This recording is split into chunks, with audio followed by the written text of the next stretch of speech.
Bon. C'est pas un cas unique dans les dossiers d'Office des professions. Ces questionnements-là reviennent toujours. Est-ce que tel ou tel acte, tel ou tel geste devrait être réservé à certains types de professionnels? La question se pose présentement pour le blanchiment des dents. Vous avouez que moi-même, je ne suis pas super conscient de ça. J'en ai pris conscience que, les services de blanchiment des dents sont offerts présentement. Vous pouvez retrouver ça dans des salons de coiffure, des salons de bronzage, des salons d'esthétique. Dr Barry Dolman est président de l'Ordre des dentistes du Québec. Bonjour. C'est un plaisir d'être ici. Et donc, vous pensez à l'Ordre des dentistes que cet acte-là devrait être réservé à des professionnels de la santé dentaire? D'abord, on est très heureux que l'Office de profession a pris cette décision parce que ça suit la tendance en Amérique du Nord, en plusieurs États aux États-Unis et même en Europe qui révisent les lois. Pour réserver l'acte? Bien, la question surtout, c'est de préserver le lien avec le professionnel pour assurer la protection du public. C'est sûr et certain que si on regarde sur le site Ma bouche en santé de l'Ordre des dentistes du Québec, on donne l'explication à toute forme de blanchissement. Les gouttières que tu peux acheter à la pharmacie, chez le dentiste. Mais le problème, c'est d'assurer que le patient suit un diagnostic. Parce que il y a des risques associés avec le blanchissement. Parce que, dans le fond, la question qu'on se pose, c'est est-ce qu'on a aujourd'hui des cas de gens qui ont eu des problèmes de santé, soit des problèmes de santé générale ou des problèmes de santé dentaire à la suite d'un blanchiment, par exemple, dans un salon d'esthétique. Est-ce qu'il y a des cas? Je peux vous dire que je suis dentiste en clinique privée quelques jours par semaine et j'ai déjà vu des cas. Le problème, c'est les produits de blanchissement que tu peux acheter à la pharmacie. Le pourcentage, c'est autour de 0,1 % de peroxyde. Dans des cliniques à l'extérieur, comme des cliniques d'esthétique, ils utilisent des produits beaucoup plus forts, comme chez le dentiste. Donc, c'est pas les produits qui se vendent à la pharmacie. Eux, ils ont le droit d'utiliser des produits vraiment plus forts. Oui. Qui ne seraient pas en vente libre à la pharmacie. Non. Ils les utilisent là. Oui. Légalement? Légalement. Aussi fort que ceux que vous utilisez dans une... Parce que le problème aujourd'hui, c'est, selon Santé Canada, ces produits sont dans la catégorie cosmétique.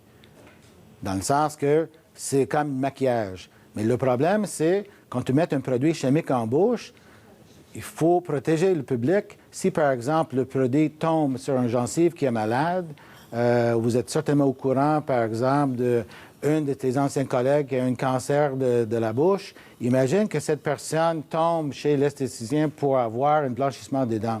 Tu peux avoir aussi des restaurations défectueuses, une obturation ou un plombage qui est légèrement ouverte. Tu mets le produit à l'intérieur de la bouche, tu peux provoquer des douleurs, des traitements de canal. Pour l'orthodontiste, l'encadrement, c'est d'assurer que la bouche du patient est en santé. Le moment que la bouche du patient est en santé, on n'a aucune objection que cet acte peut être fait par des professionnels compétents, assurer, par exemple, que les instruments utilisés sont stériles. Et ça, c'est la raison qu'on veut que ça revienne comme des professionnels. Donc, là, juste au niveau de l'action entreprise, l'Office des professions a tranché la question. Donc, est-ce qu'on a une date? Est-ce qu'on a un moment où il va devenir interdit pour tous les autres salons de faire du blanchiment des dents? Si je peux prédire la relation entre une déclaration de l'Office et de mettre en vigueur une loi à la table législative, j'espère que ça va arriver plus vite. Mais généralement, c'est quoi, 1 an, 2 ans? Plus que ça? On parle de la floration de l'eau depuis 20 ans. Oui. Alors, j'espère. Présentement, le dossier de modernisation date de 20 ans. Okay. Pas juste la question de... Mais là, on a quand même une décision de l'Office des professions là-dessus. Il y a une décision de l'Office de profession. Ça prend des décideurs à Québec de faire une bonne décision. J'entends déjà des gens à la maison qui vont dire « Oui, c'est bien beau, le dentiste, il dit qu'il nous protège, mais c'est beaucoup plus cher, non? » Pas nécessairement. Donc, vous dites, c'est pas les salons de coiffure, par exemple, les salons d'esthétique, n'offrent pas un blanchiment des dents moins cher que chez le dentiste? Pas nécessairement.